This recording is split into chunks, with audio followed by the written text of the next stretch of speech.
Senhoras e senhores, enfim esse dia chegou. Estamos aqui com um cara extraordinário que já foi mencionado aqui algumas vezes. Quando recebemos o Tiziano Figueiredo, ele disse, olha, esse cara é o maior estrategista de processo que eu já conheci. Um grande advogado, mais de 30 anos de atuação, atuou no Banestado, Lava Jato.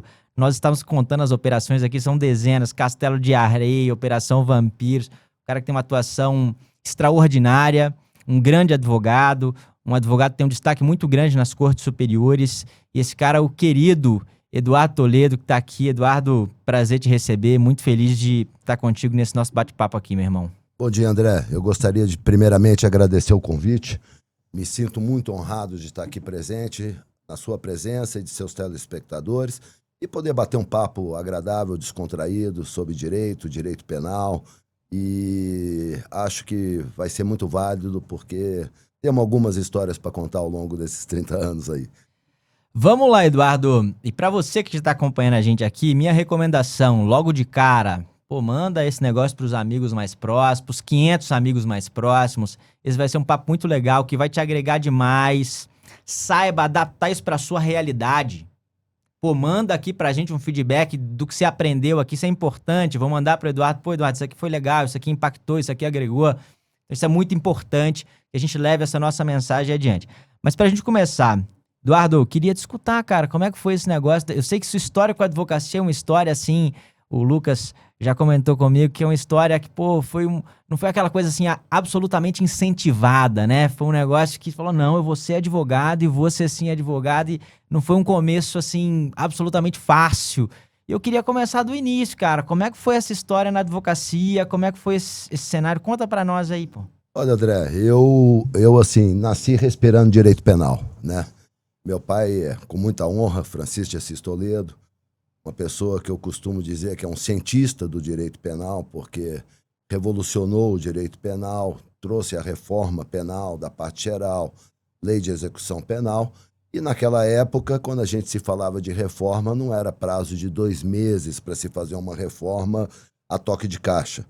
Então foi uma reforma que durou 2 anos, depois mais 1 ano de debates intensos ao longo do país. E eu, de uma forma ou de outra, embora fosse iniciante de estudante, né, no estudo do direito, estava iniciando a faculdade, eu acompanhava meu pai nesses eventos, né? Seja nas palestras, seja conhecendo. Meu pai, para fazer a reforma, conheceu, acho que eu posso dizer, 70% dos presídios. E eu compareci... Presencialmente? Presencialmente, para ver a vida do preso lá dentro, como era, para ver a necessidade do encarceramento, de que tipo de crime deveria se encarcerar, de que tipo de crime deveria ser mais rigoroso, de que tipo de crime deveria ser mais benéfico. E naquela época nós tínhamos a medida de segurança para o imputável. Cumpria a pena e ficava submetido a um exame criminológico para poder obter liberdade ou não. Então, em alguns casos, a pena era indefinida do preso, né? E eu, desde novo, vivi aquele ambiente, e um ambiente que me marcou muito. Um ambiente que me marcou muito, porque é um ambiente onde você via que, efetivamente, o presídio, por pior que possa ser, é um mal necessário ainda para a sociedade brasileira, mas você via muitas pessoas ali dentro que poderiam estar cumprindo penas alternativas por um delito menos grave, um delito patrimonial, está contribuindo com a sociedade, está ressocializado. E aquilo me marcou muito. E desde o início da carreira, eu tinha o sonho de ser advogado. Só um parênteses, nessa época que o seu pai estava participando, contribuindo para a reforma, você estava na faculdade?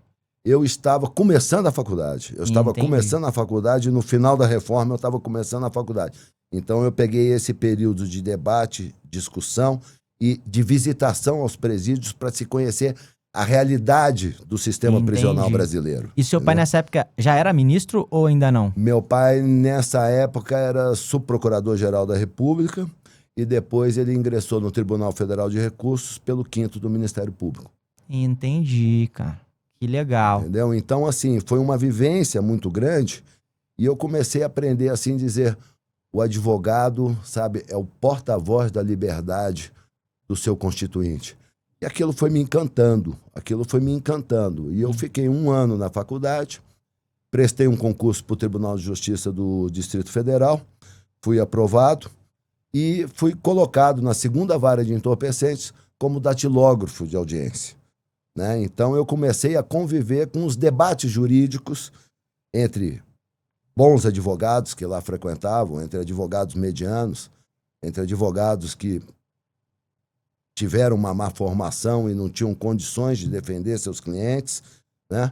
E eu comecei a notar o que o bom fazia, o que o mediano fazia, o que não deveria se fazer em hipótese alguma, né? E isso foi dando uma vivência. Tem alguma situação marcante ali que vem dessa época lá da datilografia que você replica até hoje no escritório, pro Lucas, pro time, pro pessoal, até pro próprio dia a dia? Olha, mas tem assim uma situação assim cômica, porque no primeiro dia que eu entrei, naquela época não existia computador nos tribunais, né? Estava começando a computação nos escritórios de advocacia, os tribunais não eram informatizados, era com máquina de datilografar, e você usava o carbono para fazer a cópia.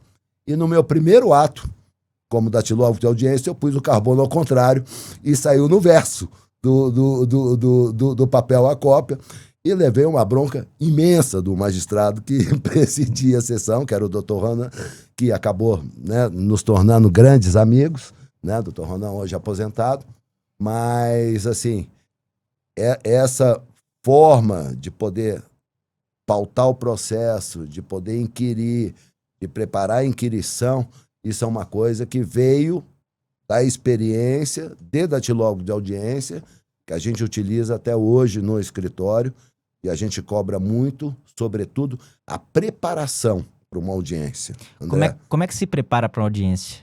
André, normalmente, acho que cada pessoa tem sua peculiaridade. Eu, particularmente, adoto uma postura que poucos adotam. Eu pego um processo para examinar e a hora que eu vou lendo o processo, eu já vou marcando o que pode interessar no processo e o que não pode interessar no processo. Como é que é a metodologia de marcação? É post-it? É anotação mesmo? Dobração de página, moda antiga, old school. Moda antiga, old school.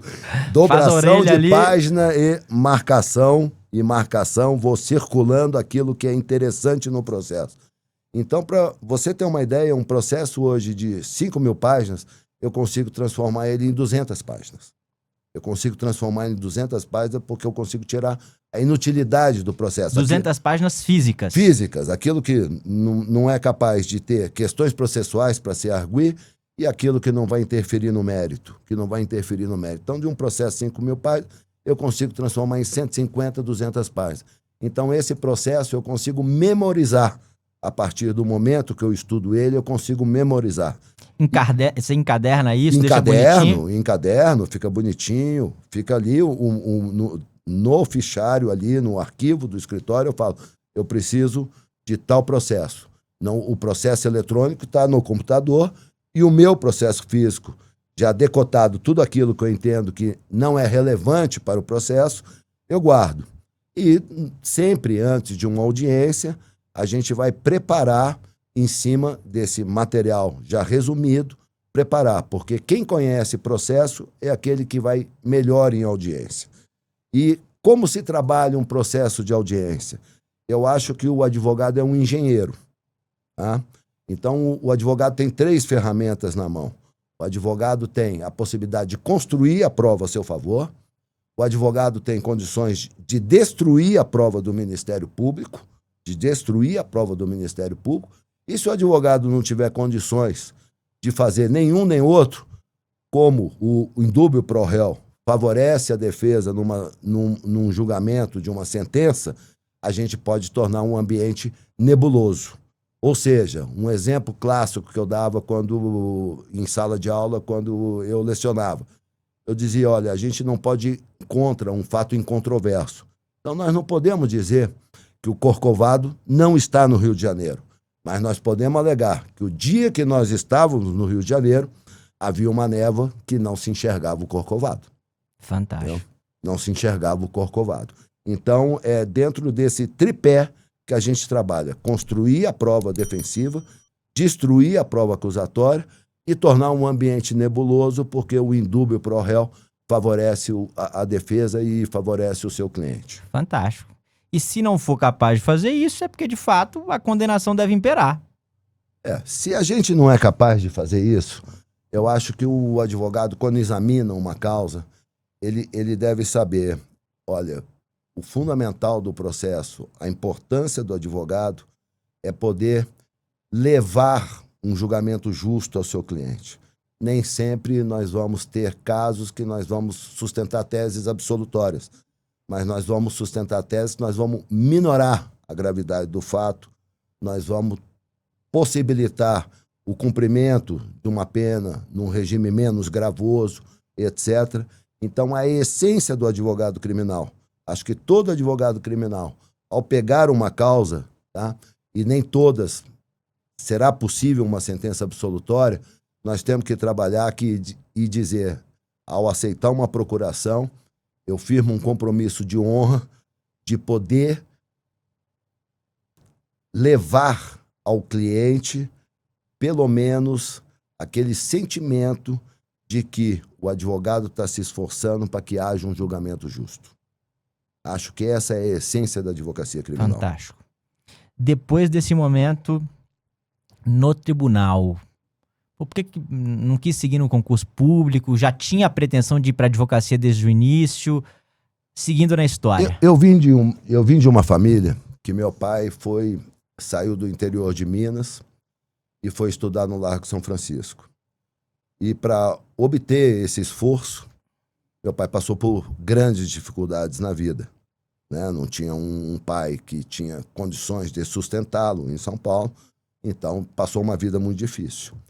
E meu pai sempre prezou muito pela segurança e passou isso para todos os filhos, que a segurança era muito importante. Vocês são em quantos?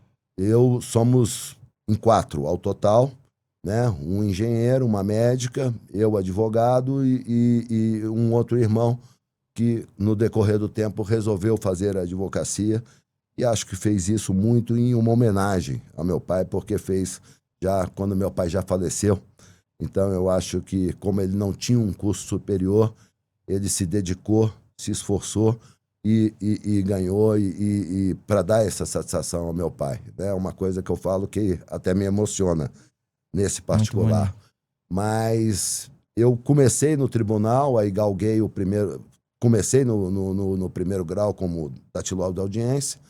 Depois eu consegui ir para o tribunal mesmo, de justiça, para conhecer o segundo grau de jurisdição, para ver como funcionava os recursos, essa coisa.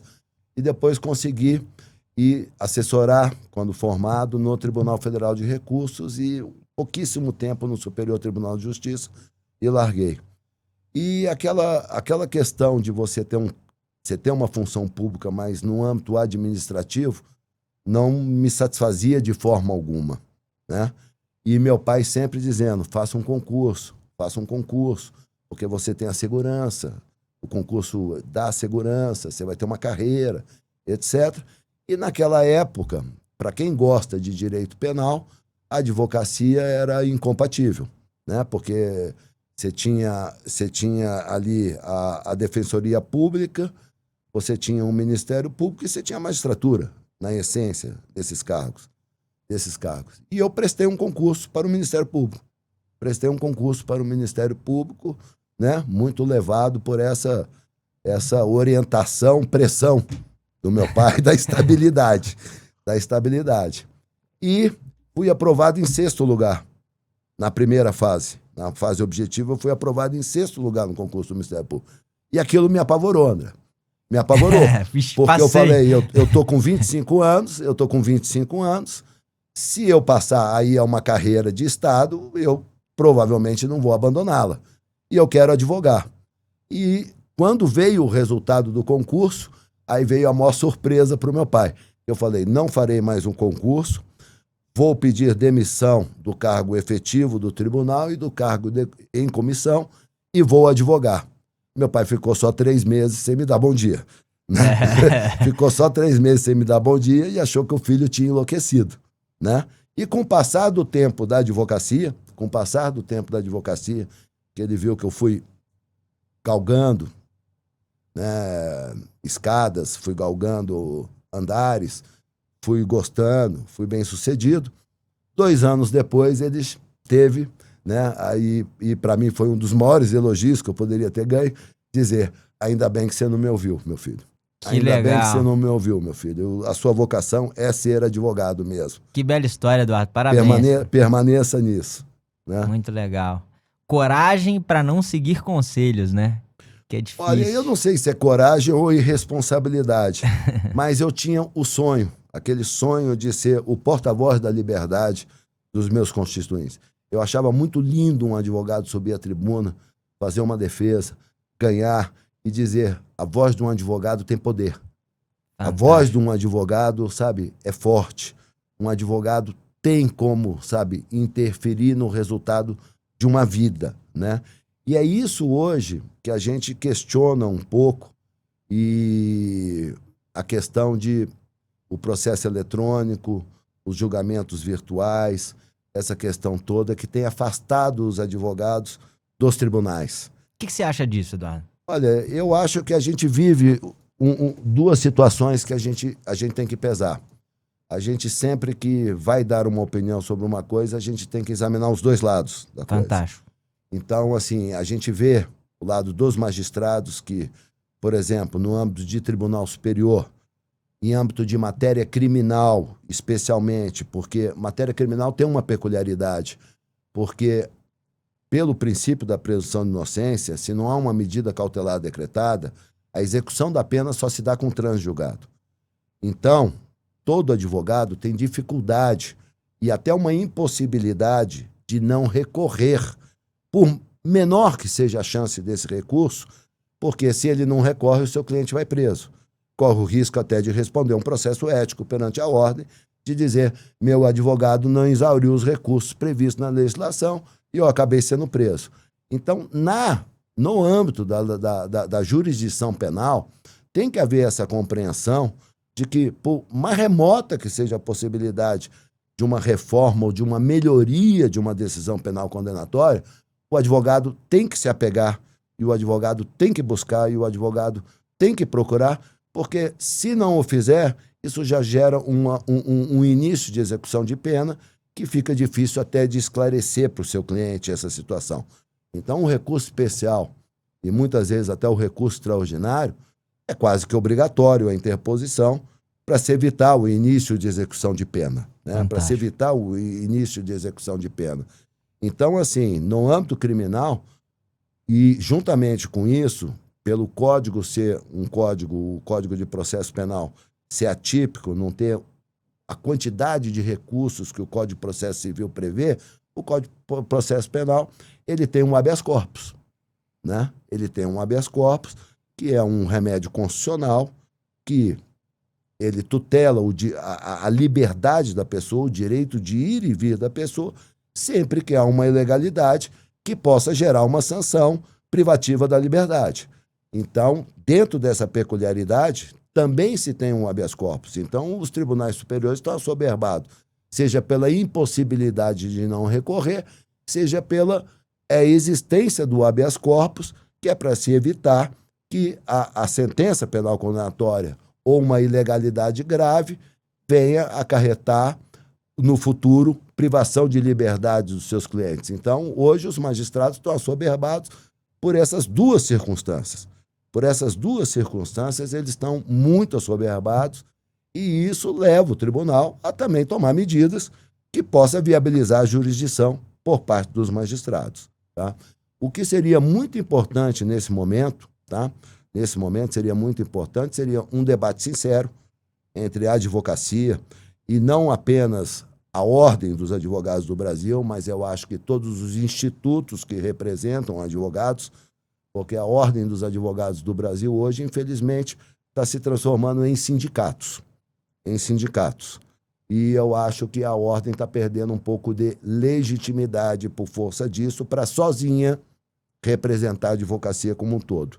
Eu acho que assim, a Ordem tem um papel fundamental, não estou aqui a desprezar o papel da Ordem, mas eu acho que a Ordem tinha que ter a humildade de chamar todas as associações, todas as instituições fazer um amplo debate no curso da advocacia, porque preocupa muito a gente ver um jovem advogado dizer, olha, eu não consigo fazer uma sustentação oral, porque ou eu faço ela gravada e tenho lá minhas dúvidas se essa sustentação vai ser efetivamente ouvida ou não, ou você sobe na tribuna e, se o processo for vitorioso, por força do enorme número de processos que hoje tem na pauta dos ministros, é dispensada a sustentação. Então, ou você está falando para uma parede, ou você está falando para perder. Porque quando você vai ganhar, a sustentação eles já antecipam o resultado do julgamento e você não faz a sustentação porque você não vai tomar o tempo da corte já com um resultado favorável. Então, hoje, a gente está num dilema de que ou a gente sustenta para uma parede ou a gente sustenta para perder. Então, eu acho que isso retira muito, mas muito, da expectativa de que os novos advogados têm de conhecer o brilho e a emoção da carreira da advocacia, sobretudo da advocacia criminal. Fantástico, Eduardo. E uma questão agora. Daí você... esse início, cara, você foi, pediu exoneração e começou na advocacia. Cara, como é que foi o início? Você comentava comigo há pouco aqui que fez advocacia da ativa. Conta um pouco desse início aí, porque às vezes, Eduardo, o pessoal olha pra você hoje, um cara que advogou pra senador, deputado, governador, presidente da República, vice-governador, grandes empresários. E às vezes, querendo ou não, você tem um pai que tem uma caminhada jurídica muito significativa. E aí, quem tá de fora pode pensar, não, mas o Eduardo, tem um pedigree violento, ele já começou lá em cima, com os casos grandes. Quem vê de fora pode pensar isso. E eu queria te ouvir, cara, como é que foi esse início, pra gente compartilhar isso com o pessoal? Foi uma situação também muito peculiar. Porque, embora assim, eu tivesse assim, um grande líder da área criminal, uma pessoa respeitada, que efetivamente, indiretamente colaborou muito, porque abriu portas, estava dentro de um tribunal, abriu portas, trouxe relacionamento. Quem conhece o ministro Toledo sabe do rigor que o ministro Toledo tinha para com a ética.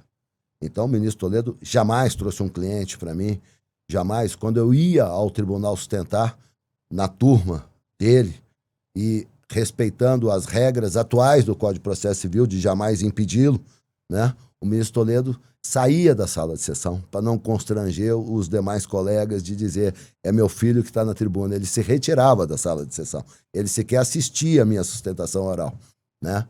Então, ele me ajudou muito, mas de forma indireta, né? E quando eu saía, eu não tinha cliente algum, até porque a advocacia criminal é aquele ditado, né? As pessoas se apaixonam na faculdade pela advocacia criminal, mas casam com direito civil. Verdade. Então, assim, a advocacia criminal é um núcleo dentro da advocacia e um núcleo menor. Acho que a Lava Jato trouxe um encanto maior, criamos mais profissionais da advocacia criminal com a Lava Jato, pelos absurdos da Lava Jato, e aí muita gente se interessou e cresceu, mas nós éramos um grupo pequeno. Então, eu precisava de experiência como advogado. Então, naquela época, há 30 e poucos anos atrás, a Defensoria Pública não estava estruturada da forma que se encontra hoje.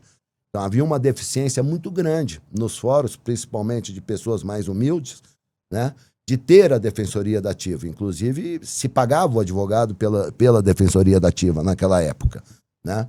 E eu fui a Taguatinga, que era o Fórum Taguatinga, à época era responsável também pelas causas de Ceilândia, não tinha fórum em Ceilândia, e fui pedir ao juiz para que me recebesse como defensor da Ativa e eu auxiliasse nas instruções dos processos. Mas como eu estava iniciando na advocacia, né? Então, sempre quando a gente inicia numa fase nova, a gente tem um pouco de insegurança em relação àquilo, e eu acho que em todas as profissões isso acontece. Eu fui e pedi as causas mais difíceis para o juiz. E o juiz, no momento, não entendeu muito daquele pedido de por que um jovem advogado... Mas como é que foi? Excelência, tudo bem? Quero me colocar à disposição aqui para ser defensor da Ativo e gostaria das causas mais difíceis. Foi isso? Eu Eu não cheguei a colocar nesses termos, porque seria uma arrogância muito grande. Então eu falei, eu gostaria de atuar perante o júri, perante o tribunal do júri e fazer plenário do tribunal do júri. Legal. Então nós tínhamos as causas mais difíceis, que eram os homicídios, né? Fantástico. Que eram os homicídios, né? E aquilo foi indo, foi andando, e aquilo foi um aprendizado muito grande, e fizemos um relacionamento, até que um determinado momento, o magistrado falou, tem uma coisa que até hoje me chama a atenção. Você me pediu para ir para o tribunal do júri e me pediu as causas difíceis. Por quê? Eu não consigo entender. E eu falei, por um motivo muito simples, excelência. Se eu errasse, eu estaria cometendo eutanásia, não homicídio. Então, era aquela questão de poder vir adquirindo a segurança, porque a advocacia é mais ou menos que nem medicina, sabe? Você, às vezes, o livro de medicina diz, olha, para você fazer determinado procedimento, você deve pinçar tal veia aqui. E aquela pessoa que não tem a experiência, pinça e o paciente morre. Aí você pede para o seu professor, professor, eu pincei e o paciente morreu. Pinça na minha frente para ver. Aí o professor pinça, o paciente morre também. Você fala, aqui eu não posso mexer, porque aqui morre.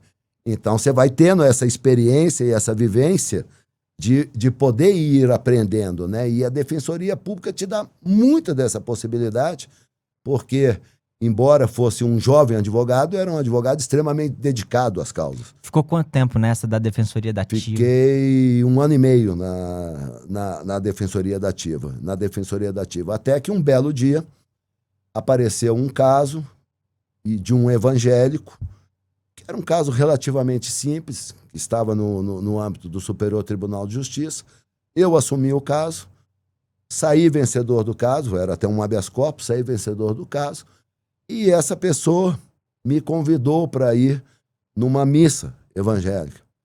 E nessa missa evangélica, o pastor fez uma homenagem a mim, dizendo que o Eduardo foi iluminado por Deus e salvou uma das ovelhas que ali se encontravam. E aí, junto com as publicações da Ativa, que naquela época você era obrigado a ler Diário Oficial para conhecer a jurisprudência, e o nome foi divulgando, em alguns casos de relevância, foi divulgando, embora clientes humildes, mas teses de relevância, e juntamente com esse apoio do pastor de divulgar o nome, a advocacia foi crescendo, foi crescendo, e graças a Deus hoje, assim, eu digo assim, não sou plenamente realizado, porque eu digo que eu gostaria, sabe, de, enquanto tiver força, poder estar na porta de um tribunal pleiteando um direito a um juiz. Mas a advocacia me trouxe muitas alegrias, devo tudo à advocacia que eu tenho na vida, o bem-estar da minha família, qualidade de vida, o prazer e a satisfação de dizer, me sinto um profissional realizado e, de certa forma, de alguma maneira, sabe, citado por alguns, e posso dizer que consegui construir uma escola de advogados aqui que hoje são extremamente bem-sucedidos, e dou o exemplo do Ticiano, do exemplo de Sérgio Moraes, do exemplo de vários outros, que são pessoas que começaram comigo, sabe, e hoje cresceram e têm vida própria e com escritórios maravilhosos e grandes advogados. Eduardo, quando que veio a primeira grande causa, assim, uma causa que furava um pouco da bolha tradicional? Você fala, olha, essa aqui é um pouco diferente do tradicional, é uma autoridade, é um grande empresário, é uma... Na verdade, as operações vieram bem depois, né? Mas é uma operação. Quando tem algum caso assim, ou algum caso que te marcou, você fala, olha, esse caso aqui é diferente. A primeira grande causa nunca se esquece. Nunca se esquece. Quando eu saio para a advocacia e largo essa Defensoria da Ativa, eu recebo o convite de um escritório civilista para tentar construir um braço criminal lá dentro, ou me ceder um espaço, propriamente, disso, né? E aí uma homenagem, né, ao Dr. Lúcio Torreão Braz, né, já falecido, e ao Dr. Antônio Torreão Braz, que é um dos maiores administrativistas hoje do Brasil, e talvez possua o maior escritório de causas coletivas do Brasil, me deram esse apoio. E um mês depois, eu tive o convite de uma pessoa que eu considero um segundo pai, que é o doutor Oswaldo de Grazia, subprocurador aposentado, que tinha um escritório de advocacia com o professor Cleiton Rossi e com o então senador Bernardo Cabral. E o Cleiton Rossi falece. E eles precisavam de alguém que tocasse o lado criminal. E como o de Grazia já me conhecia da assessoria do Superior Tribunal de Justiça, e depois nos encontramos e via que eu era uma pessoa muito empolgada, muito dedicada com a advocacia, me fez esse convite. E eu aceitei o convite e 2 meses depois surgiu uma causa interessantíssima. Era um fabricante de cigarro, que trabalhava muito na linha de cigarros DE para uma população mais economicamente hipossuficiente, tá? E a Souza Cruz quis comprar porque ele conseguiu adquirir 6% do mercado nacional de cigarro. Não. E a Souza Cruz quis comprá-lo. Ele falou, claro, olha, 6% do mercado custa X milhões. E a Souza Cruz queria pagar muito menos, porque tinha conhecimento de que parte dos impostos não eram pagos. E a gente sabe que o preço do cigarro, hoje, acho que 80%, né, é praticamente imposto e uma margem menor. E teve uma mega operação da Receita Federal, que gerou 22 ações penais, me lembro até hoje o número, e 16 decretos de prisão. Das 22, ele tinha 16 decretos de prisão. E essa causa chegou ao escritório, e nós analisamos a causa, eu analisei a causa, e eu vi que houve uma grave ilegalidade na busca e apreensão que contaminava toda a prova que originou as 22 ações penais. Então, nós montamos a tese, trabalhamos a tese da ilicitude da prova que geraria o trancamento da ação e da revogação da prisão e fomos bem-sucedidos nisso, conseguimos obter a liberdade e isso foi um marco na minha vida, porque além de ser a primeira grande causa que nos expôs muito nos tribunais superiores, também foi uma causa de bons honorários que a gente também não esquece. Né? Que a gente também não esquece, né? A gente não esquece isso também. Que legal, né? cara. Que então, legal. Essa foi o marco. Tiveram inúmeras outras causas. Algum outro caso marcante, assim? Caso que te marcou bastante? Fala, pô, André, esse caso aqui, essa operação... André, tem vários casos que nos marcaram. Se você me permitir, eu posso falar 1, 2 aqui que nos marcaram. Tem um caso que me marcou muito, que foi do governador Miguel Arraes, quando expedição dos precatórios para pagamento de honorários advocatícios do Estado, né? E houve os precatórios e, naquela época, meu pai tinha acabado de se aposentar e veio trabalhar comigo no escritório. Que legal. E, cara, evidentemente, o governador Miguel Arraes procurou o ministro Toledo, não o Eduardo Toledo, para que patrocinasse sua defesa. E nós começamos a patrocinar a defesa do governador e, quando estávamos para trancar o processo no STJ, o Ministério Público fez uma manobra, colocou injustamente o seu herdeiro político, Eduardo Campos, no processo, que era deputado federal, já falecido também, Eduardo, no acidente de trânsito, e o processo se deslocou para o Supremo, né? E nesse interregno de tempo, logo que o processo se desloca ao Supremo, meu pai vem a falecer. E o governador Miguel Arraes marca uma reunião no Palácio do Governo, em Pernambuco, com mais de 20 advogados, havia vários advogados ali presentes, e o Miguel começou a pedir opinião do que as pessoas pensavam sobre a causa, do que imaginava sobre a causa, e eu sempre gostei de expor o meu pensamento sobre como seria uma construção de uma defesa e etc. E, ao final dessa reunião, o governador Miguel Arraes comunica que o Eduardo Toledo queria prosseguir com a causa. E, à época, eu era o mais novo que sentava àquela mesa. E fiquei muito lisonjeado com aquilo.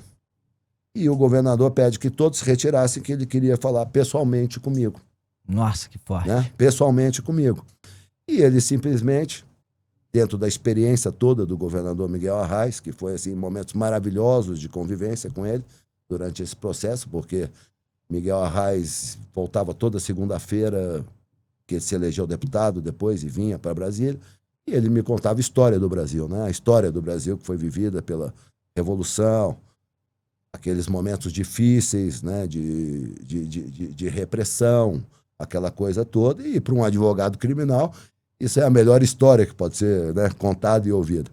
E Miguel Arraes vem, me abraça e diz: você é o mais jovem de todos aqui, deve estar se sentindo lisonjeado, né? Pois saiba que o senhor tem 50 anos de história pública para mantê-la intacta. Boa tarde e até logo. Aí. Então, essa cena me marcou muito. Legal. Essa cena me marcou muito e decorridos um ano, eu pude dar a resposta àquela indagação. Eu saí mudo de lá, branco e mudo, né, de lá, mas eu pude dar a resposta e dizer: governador, resolvemos o problema, acabou o problema. E o governador chegou a ser um livro, mas fez uma monografia a respeito disso, onde tem até um elogio à minha pessoa nessa monografia. Então, isso me marca muito. Um outro processo que me marcou muito não é nem pela relevância desse processo, mas pela dificuldade que nós enfrentamos nesse processo, que foi o acidente da Ponte JK, que decorreu numa fatalidade muito triste e lamentável da morte de 3 mulheres. E esse processo nos marca muito pela dificuldade, porque nós tínhamos vários casos na mesma vara e todo lugar onde nós íamos atrás desse processo, a gente era maltratado. Esse processo ele teve uma situação tão peculiar que o Detran do Distrito Federal, à época, fez uma propaganda que um racha rachou uma vida, quando sequer estava provado a existência de uma disputa automobilística dentro do processo. Então, isso foi uma coisa assim que nos marcou muito e nos fez ter uma dedicação muito especial a isso. Isso marca porque, quando eu assumo a causa, havia uma liminar deferida para o cliente, e eu assumi a causa o dia que minha terceira primeira filha do meu segundo casamento, nasceria. Eu estava abrindo a porta da maternidade para que minha esposa entrasse e eu recebo a comunicação de que a liminar teria sido revogada. E eu disse: hoje não tem advogado. Hoje impossível. Preserve o cliente para amanhã a gente fazer uma apresentação e pedir a liberdade dele. Para que a gente possa pedir a liberdade dele, porque se eu abandonar minha esposa aqui na porta da maternidade, eu não vou conhecer meu filho e amanhã eu estou separado. Né? Amanhã tem uma ação contra mim pedindo divórcio. Né? E as cenas vão se avolumando, porque eu ainda pergunto para o médico, e eu preocupado com aquela situação, né? E a imprensa do Brasil inteiro, porque o caso gerou uma repercussão tão grande que foi um motivador do álcool zero, né? Da mudança da legislação, vedando totalmente o uso de álcool para poder se dirigir. Né? Então, foi um caso que causou grande repercussão e no dia seguinte eu fui perguntar ao médico quando minha esposa receberia alta, juntamente com a minha filha Maria Eduarda. Né? E ele falou: de tarde. E eu pedi a ele o centro de convenções do hospital para que eu pudesse atender a mídia. Né? E, atendendo a mídia, eu recebo a notícia de que teria sido dado alta e minha mulher queria, como normal, sair do hospital imediatamente com a criança, e eu estava ainda no meio de uma entrevista com os jornalistas de quase todo o Brasil lá. E foi um processo que nós fomos construindo aos poucos. Só um parênteses aqui, Eduardo.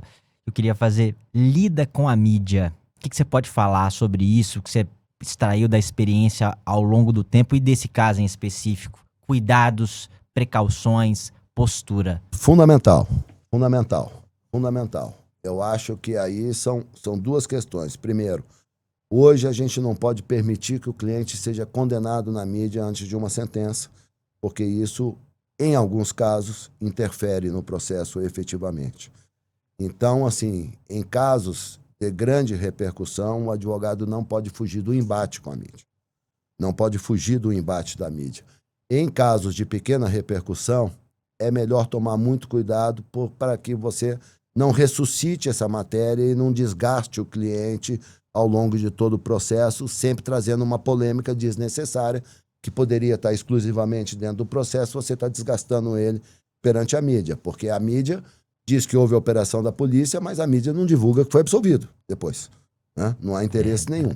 Mas nos grandes casos, é importantíssimo você ir à imprensa e você expor a linha de defesa, o pensamento da defesa, porque você não pode permitir que, em grandes casos, seu cliente saia condenado midiaticamente. Isso não só interfere no processo, mas isso é uma situação que, se você pega um crime praticado no exercício da profissão, se você pega uma pessoa que tem um cargo público, um político que tem cargo público, depende de, sabe, de dar satisfação à população, sabe, das suas funções, você tem que preservar liberdade, honra e moral. Então, sabe, o papel do advogado criminal se estende um pouco, porque ele tem que preservar não só a liberdade, mas tem que preservar a honra, sabe? É muito importante que o cliente saia do processo não só absolvido, mas saia com a sua integridade moral também, para que, sabe, ele possa permanecer na atividade que ele exerce, seja no campo político, seja num campo técnico, seja um médico, seja um advogado, seja um engenheiro, ele possa ter, porque hoje no Brasil ainda, infelizmente, as indenizações por erros judiciários, por processos temerários, elas são insignificantes para que ele possa amanhã dizer, olha, me processaram errado, cometeram um erro e eu vou ser ressarcido por isso de uma maneira que, sabe, eu perdi toda a minha clientela, eu perdi tudo isso. No Brasil ainda esse conceito de honra e valoração da honra está muito aquém, sabe, dos países desenvolvidos, e a gente deveria, sabe, a gente não quer retirar o poder do Ministério Público de propor ação, sabe? Eu costumo dizer, um grande erro no Brasil hoje, quando a gente fala de reforma, é se retirar poder do Ministério Público. Nós não precisamos retirar poder do Ministério Público, nós precisamos dar responsabilidade ao Ministério Público. O poder tem que vir junto com responsabilidade. Não existe exercício de poder sem responsabilidade. Então, nós temos que atribuir responsabilidade ao Ministério Público, sabe? Propôs uma ação temerária, sabe? O Estado vai ter que arcar com essas consequências, porque a vida da pessoa, via de regra, ficou maculada por aquele fato. Ficou maculada por aquele fato e não é justo a pessoa ter sido absolvida, ter sido inocentada e depois não poder mais prosseguir no exercício profissional da maneira que exercia. Tá? Da maneira que exercia. E naquilo que se verificar que houve, sabe, um dolo por parte do próprio servidor, porque eu digo, o Ministério Público é carreira, mas ele é um servidor do Estado. Ele é um servidor do Estado, como magistrado é um servidor do Estado, e como advogado também exerce um munus público, sabe, independente se está sendo remunerado ou não está sendo remunerado. Mas quando se verifica que houve uma má-fé do servidor, ele deve responder junto com o Estado, porque não é interesse nenhum da sociedade que a gente tenha um promotor ou um juiz que queira buscar justiça de qualquer forma, porque na convicção dele, e não pela prova dos autos, aquela pessoa é culpada e, portanto, nociva à sociedade, precisa ser retirada do convívio social. Isso é inadmissível nos tempos atuais.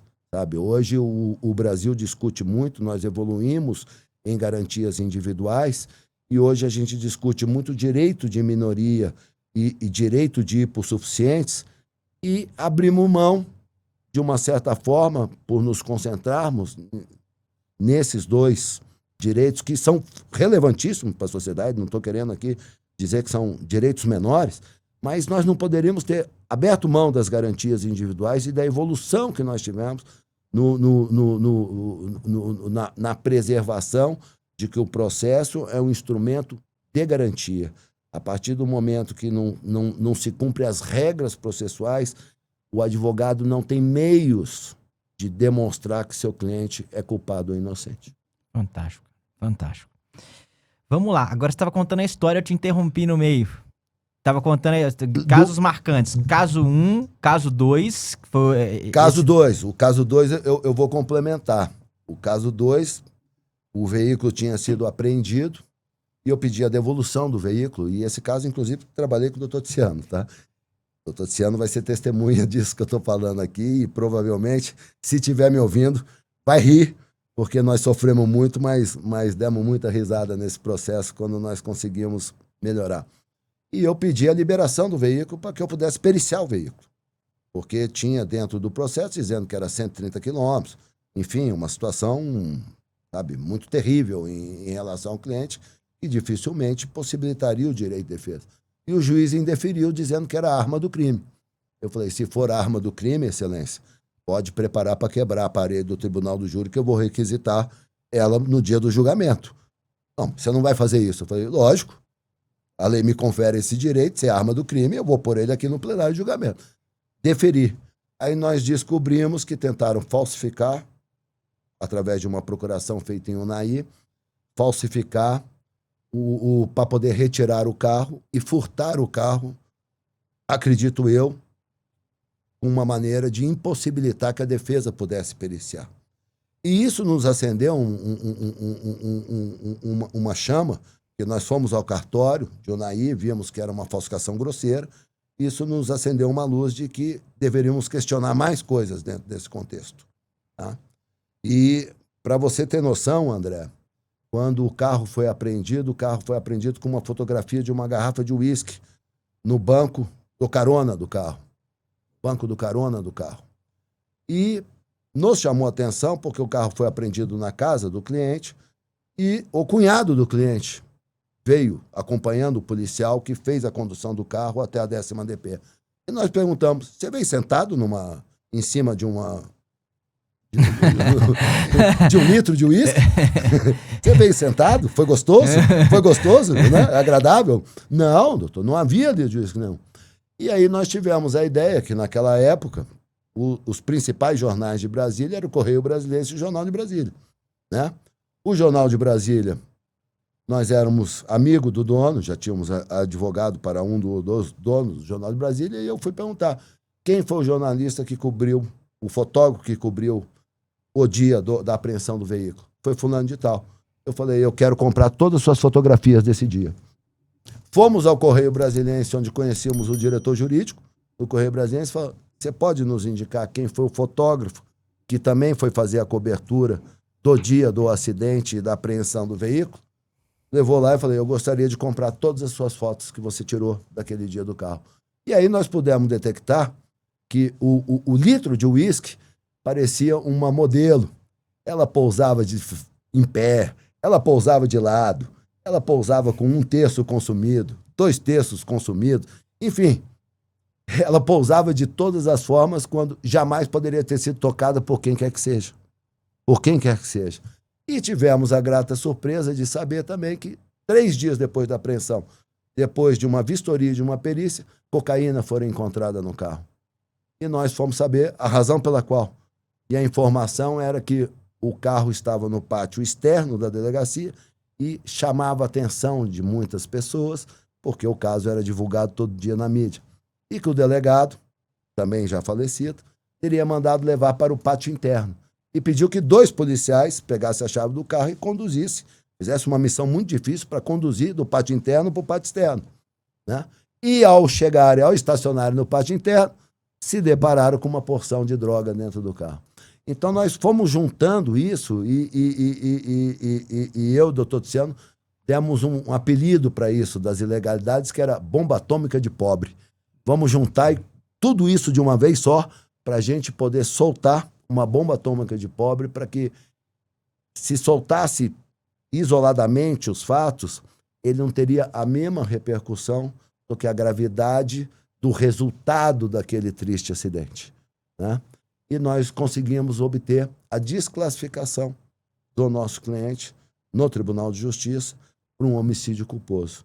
Esse processo não terminou, porque o cliente foi acometido de Alzheimer e aí ficou impossibilitado de prosseguir o julgamento em relação a ele, porque ele perdeu a capacidade de compreensão e não pôde exercer autodefesa, então o processo ficou suspenso e vai ficar suspenso pro resto da vida, porque é uma doença degenerativa, ela não é possível de retroagir para que possa possibilitar esse julgamento.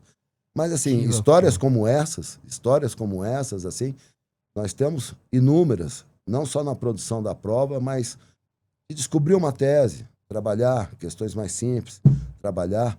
Então, assim, cada caso tem sua emoção e a sua emoção é diferente de todos os casos. E aquela realização do dever cumprido, dizer, cumprimos nosso dever, demos um julgamento justo, cumprimos o nosso dever, trouxemos aqui, é um prazer imensurável, independentemente de existência de honorários ou não, é um prazer imensurável. Duas coisas que eu queria te pedir. Pô, vocês falaram que apelidaram isso. Por que esse nome? Só tô te falando isso porque às vezes um ou outro escuta um negócio cortado e aí fala, pô, nome estranho, bomba atômica de pobre. Só explica isso aí que daí a gente Porque nós precisávamos, diante da repercussão tão negativa do caso, nós precisávamos trazer uma coisa que trouxesse uma repercussão muito forte também. Entendi. Entendeu? Então não adiantava. Então é o que eu brincava, né? Eu falava, ó, nós vamos pegar, pôr um pouco de explosivo, vamos pegar vidro, prego, pedra e jogar ali, mas nós vamos reunir tudo de ruim e soltar só de uma vez. E soltar só de uma vez. E soltar só de uma vez porque vai dar um impacto. Isso vai dar impacto. Se a gente fosse soltar, olha, tentaram falsificar uma procuração para furtar o veículo. O impacto não seria tão grande quanto a reunião de todos esses fatos e dizer, esse processo é todo maculado, esse processo é uma vergonha para a Justiça do Distrito Federal. Fantástico. E esse processo é um exemplo daquilo que não deveria ser feito pelos órgãos de persecução penal. Fantástico, fantástico. Entendeu? É a estratégia da gente reunir tudo uma vez para que desse um impacto. Daí porque o nome bomba atômica, tinha que dar um impacto. De pobre que pegou tudo que tinha ali, que menino vai juntando a mão de cu que tem na mão, junta. Exatamente. Fantástico. Exatamente. Fantástico. Exatamente. E uma questão, cara, que me chama a atenção agora, né? O provimento 188 do OAB de investigação defensiva é de 2018. E aqui a gente já vê uma advocacia absolutamente proativa, né? Uma advocacia, até podemos dizer que há aqui uma investigação defensiva mesmo, de ir atrás, de buscar. Queria te escutar sobre esse tema rapidamente, dessa postura proativa do advogado, de buscar informações, de não ficar trancado dentro do escritório, sabe? Então queria te escutar sobre, foi no cartório, foi no jornal. Queria te escutar sobre isso, Toledo. André, se você me permitir, antes de entrar nisso, eu gostaria de fazer um comentário sobre a legislação brasileira. A legislação brasileira, ela tem evoluído muito. Tá? Ela tem evoluído muito e, sobretudo, em instrumentos que possam assegurar ao Estado uma boa persecução penal. Toledo, só um segundinho. Ô, João, o áudio tá bom aí? 100%? Alto? Tudo certo? Top. Tá? Então, assim, nos últimos tempos, com exceção do pacote anticrime, que se voltou mais para o acusado, a gente sempre teve reformas parciais do Código de Processo, nunca conseguimos fazer um Código de Processo moderno, então fizemos reformas parciais no Código de Processo, onde nós conseguimos instrumentalizar, sabe, para o Estado acusador, sabe, talvez o que haja de mais moderno, por métodos científicos, investigativos e poder geral de cautela para o magistrado conduzir uma investigação a termo e de bom modo, como deve ser. Tá? Mas, contrário senso, a legislação brasileira ainda trata hoje um inquérito e, por incrível que pareça, até decisões da Suprema Corte Brasileira diz que o inquérito é inquisitivo e o advogado não pode sequer pleitear. Sequer requerer a produção de uma prova no inquérito. Então, primeiro era necessário que a gente voltasse os olhos, tá?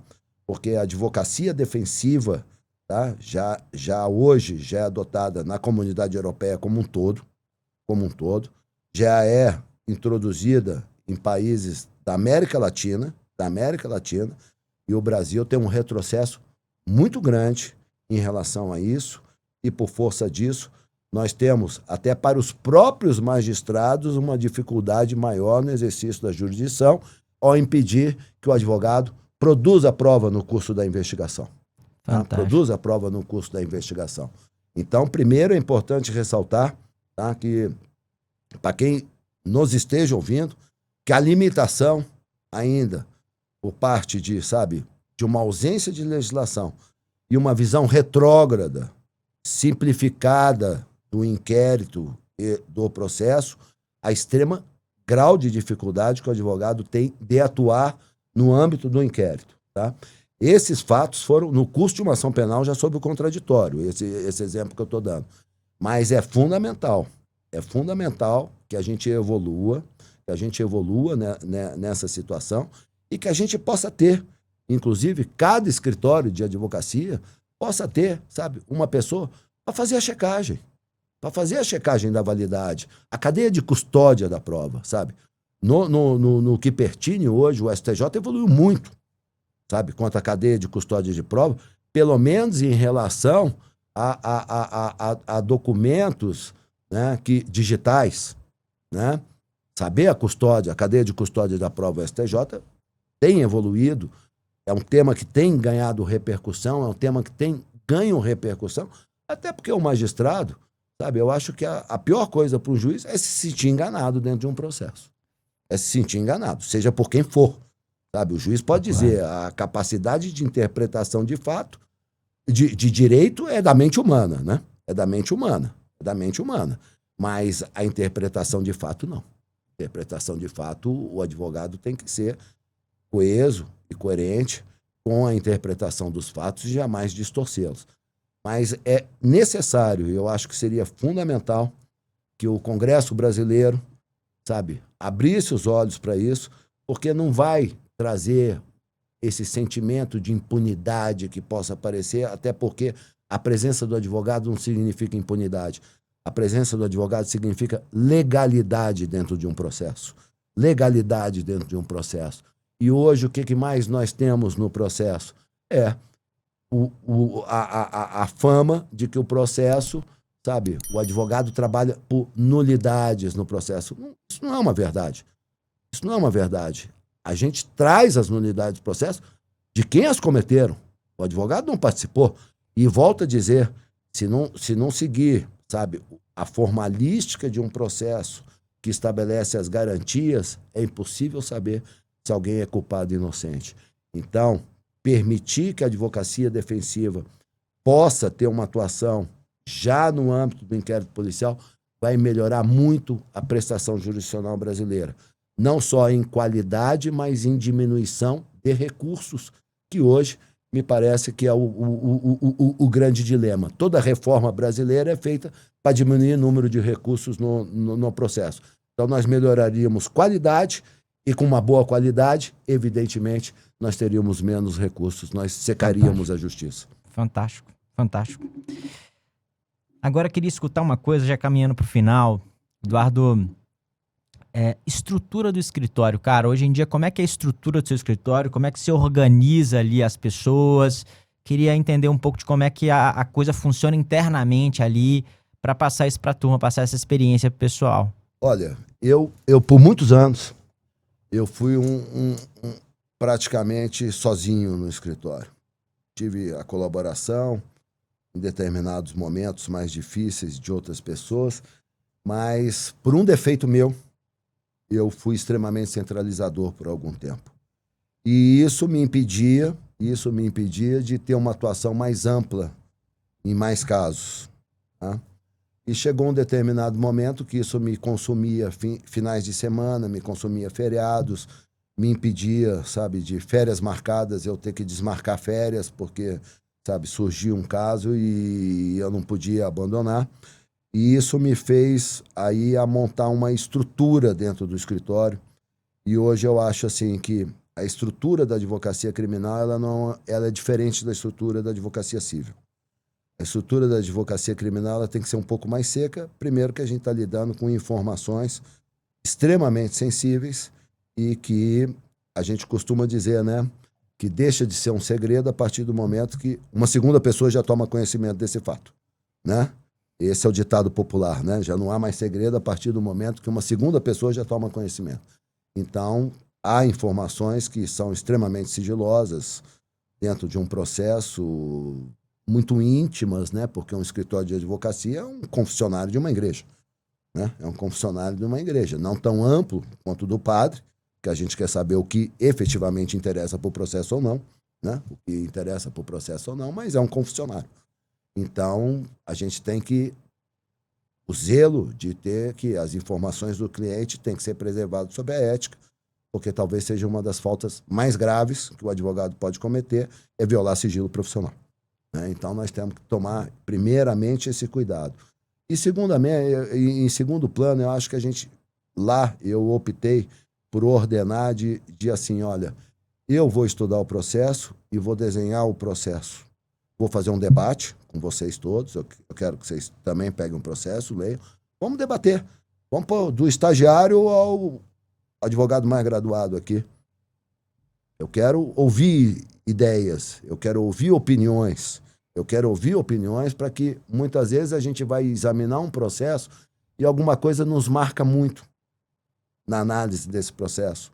E te fixa muito sua atenção e você perde alguns pontos que podem passar desapercebidos, porque você está com uma mente fixada já num ponto. Então, eu gosto de fazer uma reunião, gosto de ouvir. Nem sempre é uma reunião formal, André, sabe? Eu pôr todo mundo sentado numa mesa. Mas eu chego e digo, o que vocês acham disso? O que vocês pensam disso? Ou vou individualmente num, o que você pensa disso? O que você pensa disso? Parejar a mente.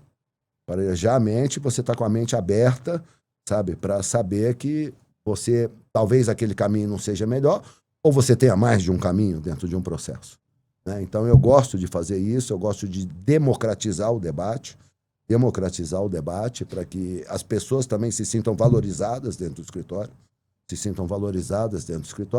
Feito isso, a gente faz o desenho do que é a peça, tá? Eu normalmente digo para um advogado, sabe, a gente precisa de inspiração, mas você tem que ter um desenho daquilo que você já quer, que você almeja, para você sentar no computador e começar a trabalhar.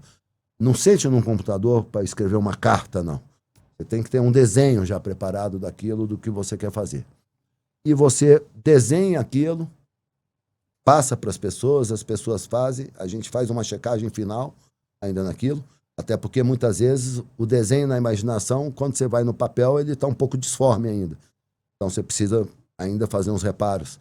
E é engraçado até que o pessoal fala, mas eu fiz exatamente como você pediu. Eu falei, mas eu também erro. Mas o importante é saber corrigir antes que isso vá para o tribunal, né? O importante é saber corrigir antes que vá para o tribunal. Então vamos corrigir aqui, porque eu digo muito assim, lá no escritório, a partir do momento que a gente recebe uma procuração, a gente passa a trabalhar, sabe, pelo nome de cada advogado que vai peticionar, pelo nome de cada advogado, e pelo símbolo da camisa. É uma camisa de futebol. Então, você tem que honrar aquela camisa. Então, eu falei, agora não é só mais do cliente. Agora somos nós.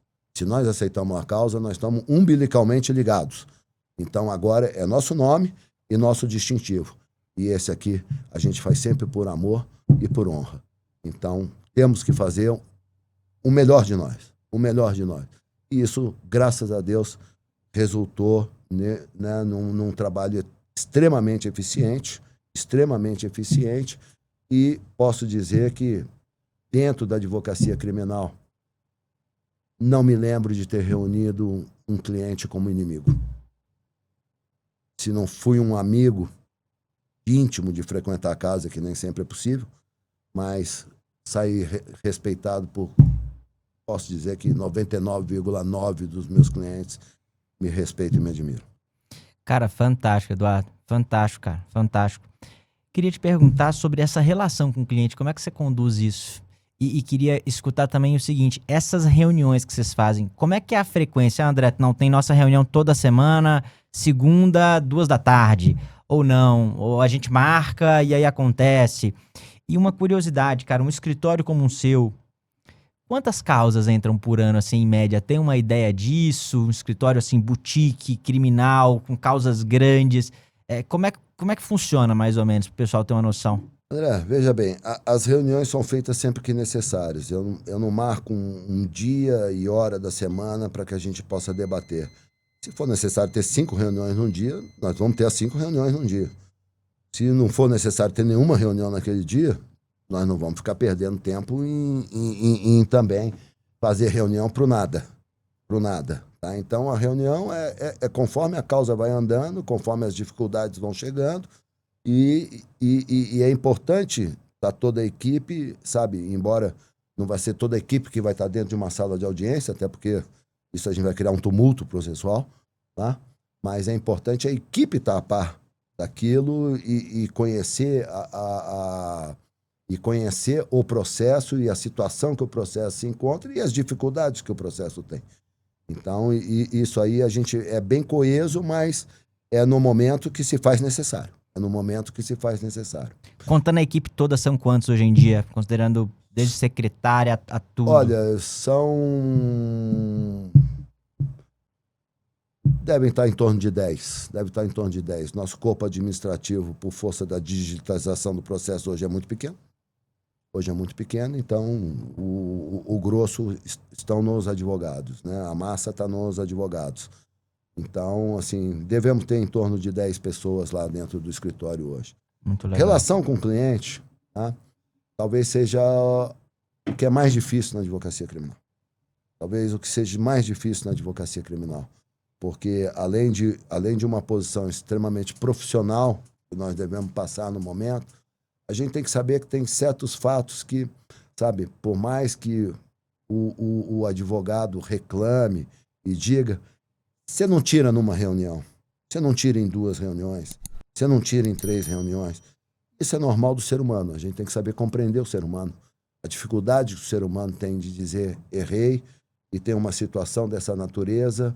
E olha, doutor, a situação não foi só até aqui não, teve mais uma coisinha aqui, entendeu?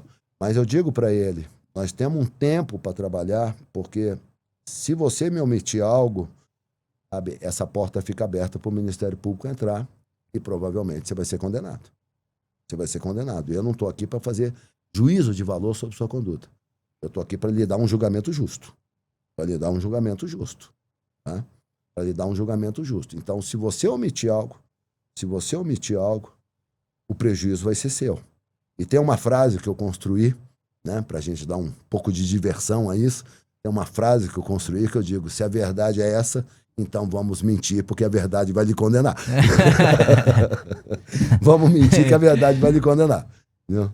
Legal, cara. E esse trato ali, vocês criam um grupo de WhatsApp, o cliente pode ligar a qualquer hora que você atende, qual que é a... sobre lida com o cliente, assim, o que você fala pro Lucas, por exemplo, o Lucas, ficar lida com o cliente, tem esse daqui a gente não pode passar, essa postura não Olha, dá. Tem uma regra, sabe, que essa é uma regra rigorosíssima. A gente não pula o corriguinho, eu digo lá no escritório. Nós não cometemos nenhum ato ilegal para cliente. Em absoluto no exercício da profissão. Eu digo, você vai demorar anos para construir uma credibilidade e segundos para perdê-la.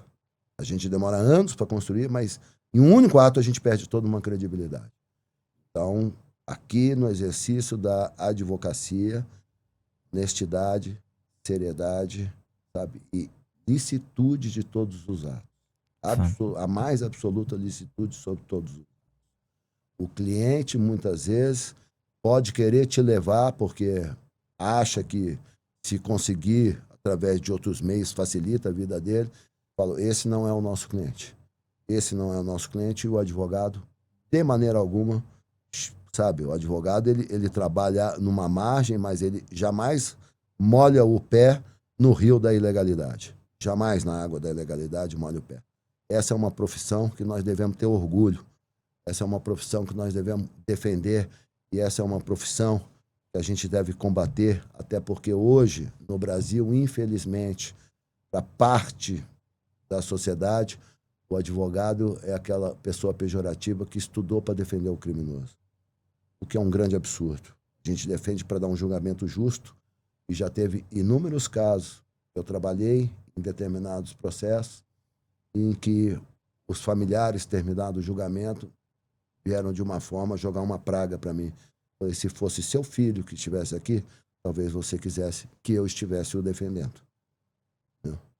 Talvez o senhor quisesse, não eu, mas o melhor advogado. Então, eu cumpri meu papel. Eu cumpri meu papel e cumpri dentro da legalidade. Fantástico. Dentro da legalidade. Eu acho que o mau advogado, aquele advogado, parte por caminho tortuoso, a ordem deveria ter o mais absoluto rigor, porque a nobreza da profissão exige que ela seja respeitada por todos.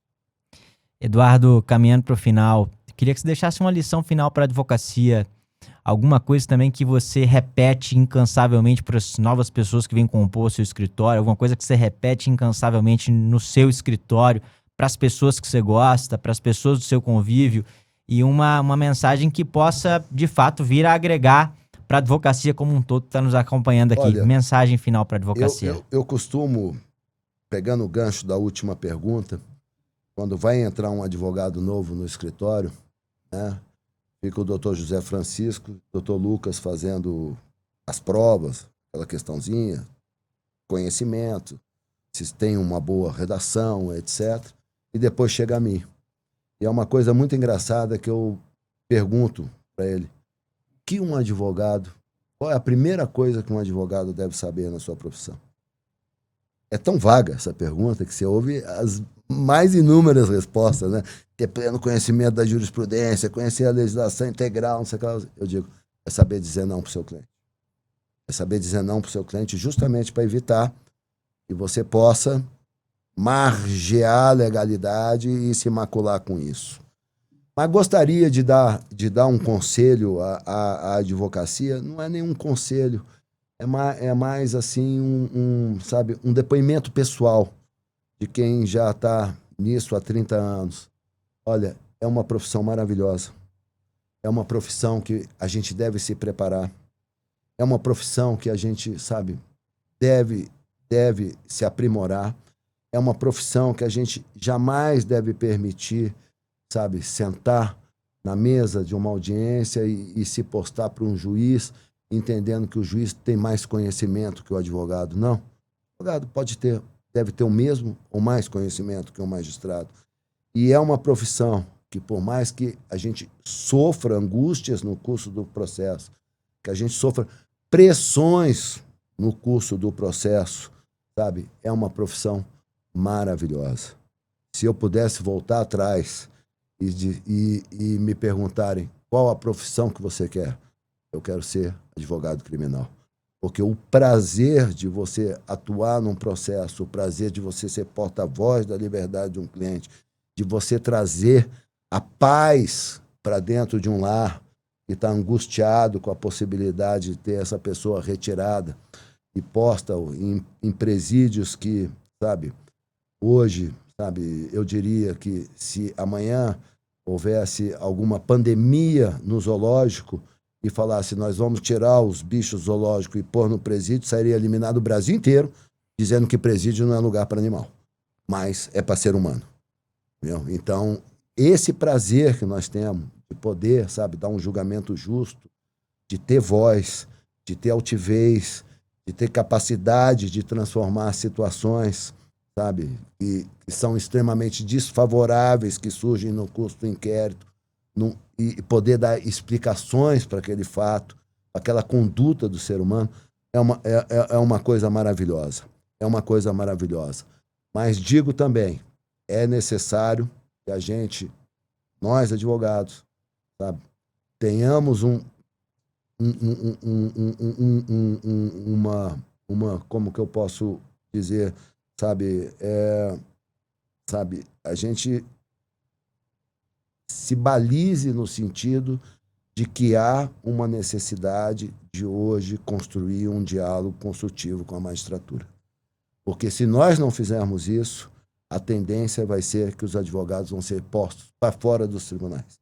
Os tribunais vão acabar escolhendo, sabe, não vai ser mais, o plenário virtual vai ser a regra, e os tribunais vão dizer, esse caso é relevante, vai ter uma sustentação oral, vai ter um advogado presente aqui no caso. Então, é um momento muito delicado da advocacia criminal, que a advocacia criminal precisa entender compreender e ter um diálogo franco com a magistratura para que a gente possa também compreender as dificuldades do lado de lá, para que a gente possa chegar a um denominador que o advogado, sabe, seja um amigo do tribunal, o advogado não seja um empecilho para o tribunal, o advogado possa frequentar o tribunal, possa ter acesso ao tribunal, sabe? O advogado é indispensável à justiça. É indispensável à justiça. Sem um advogado, não há tribunal. E isso os magistrados precisam compreender essa situação também, que só eles, por si só, não vai tornar o sistema um sistema de direito e um sistema democrático. Então, é necessário esse diálogo, mas, digo a vocês, é uma profissão extremamente gratificante. Amem e se preparem para ela, e ela só vai dar prazer a vocês. Senhoras e senhores, Eduardo Toledo, Eduardo, grande papo, cara, extraordinário. Tenho certeza que está inspirando gerações aqui, salvando carreiras, dando recomendações que de fato vão impactar significativamente na caminhada de muitos e muitas. E nós estamos honrados por tê-lo aqui conosco. Obrigado pela presença, tá? André, eu que agradeço o convite, eu que agradeço ter esse papo tão agradável, tá? E espero efetivamente poder estar contribuindo de alguma maneira, principalmente para com os jovens advogados, tá? Eu fico muito feliz com o convite e me coloco à disposição sempre que houver, sabe, a necessidade. Estou à disposição para poder contribuir com vocês. Obrigado demais. Valeu, turma. Até a próxima. Tamo junto. Abraço.